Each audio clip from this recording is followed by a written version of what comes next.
ആലപ്പുഴ മണ്ഡലത്തിൽ നിന്ന് മത്സരിക്കുന്ന ഞങ്ങളെ ഇടതുപക്ഷത്തിന്റെ സ്ഥാനാർത്ഥി എം ആരിഫിന് വോട്ട് ചെയ്യണമെന്ന് അഭ്യർത്ഥിക്കാനാണ്.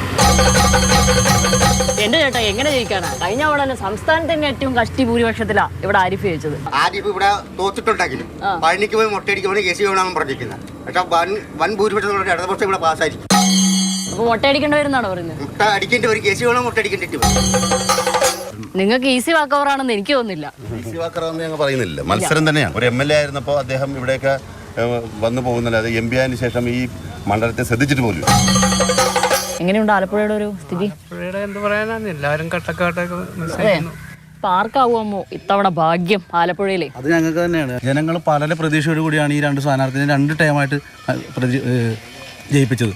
പക്ഷേ ഒന്നും സംഭവിച്ചില്ല. KC മുൻഗാമിയാണ് ഇവിടത്തെ. ആരിഫ് ഒരു തരി മാത്രമാണ്. 10 വർഷമായിട്ട് ഇവിടെ MP ആയിരുന്ന ഒരാളാണ്. ഒരു വികസന പ്രവർത്തനങ്ങളും നടന്നിട്ടില്ല.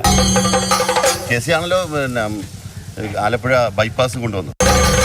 അതിനിപ്പോ BJP വരെ അവകാശവാദം.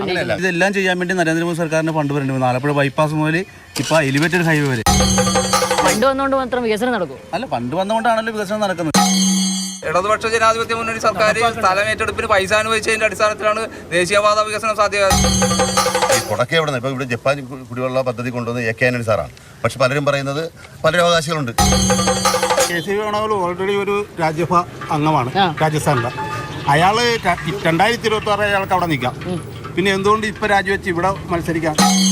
ഒരു MP സ്ഥാനം ഒഴിച്ചിട്ട് അത് BJP കൊടുത്താണ് തിരിച്ച് ഇവിടെ വന്നിട്ട് ലോക്സഭ മത്സരിക്കുന്ന പറഞ്ഞാൽ നിങ്ങൾ എങ്ങനെ നേരിടും? ഇന്ത്യ മുന്നണി MP മാരുണ്ടാകുക എന്ന ലക്ഷ്യത്തിലാണ് ശക്തരായ സ്ഥാനാർത്ഥി തന്നെ കോൺഗ്രസ് ഇറക്കിയിരിക്കുന്നത്.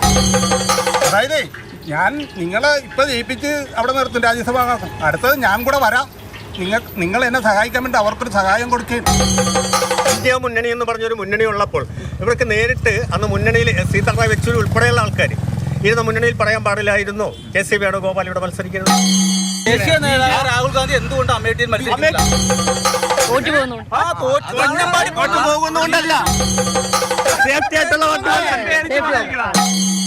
ഈ 2 സ്ഥാനാർത്ഥികളും ജയിച്ചു കഴിഞ്ഞാൽ ആരാണ് പ്രധാനമന്ത്രി?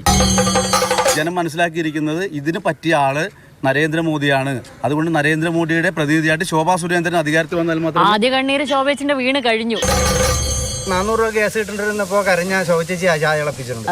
ഇപ്പൊ 1000 രൂപയുടെ പറ്റ എത്തി നിൽക്കുമ്പോൾ ശോഭിച്ചേച്ചിക്ക് കരച്ചിൽ വന്നില്ല എന്നാണ് പാവപ്പെട്ട അമ്മമാർക്ക് അറിയേണ്ടത്. ഇവിടെ ഇടതും വലതും കൂടി തമ്മിൽ കീരിയും പാമ്പുമാണ്. കേരളത്തിന് വെളിയിലാണെങ്കിൽ ഇവർ ഒരു കട്ടിലെ കിടന്നല്ലേ ഉറങ്ങുന്നത്.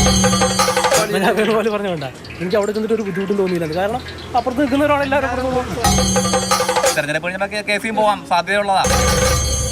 36 കൊല്ലമായിട്ട് ഇടതും വലതും ചവിട്ടി കേരളം ചെളിയാക്കി.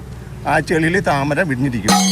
ഇവിടെ പ്രബുദ്ധരായ മലയാളികളാണ്. അവർ BJPയെ പുറംകാലം കൊണ്ട് അടിക്കുകയും ദേശീയതലത്തിൽ ഇന്ത്യ സഖ്യം അധികാരത്തിൽ വരുമ്പോൾ ഇവിടുന്ന് KC വേണുഗോപാലും ആ കൂട്ടത്തിൽ ഉണ്ടാവുന്ന ഉറച്ച ബോധ്യത്തോടെ ഞങ്ങൾ പറയാം.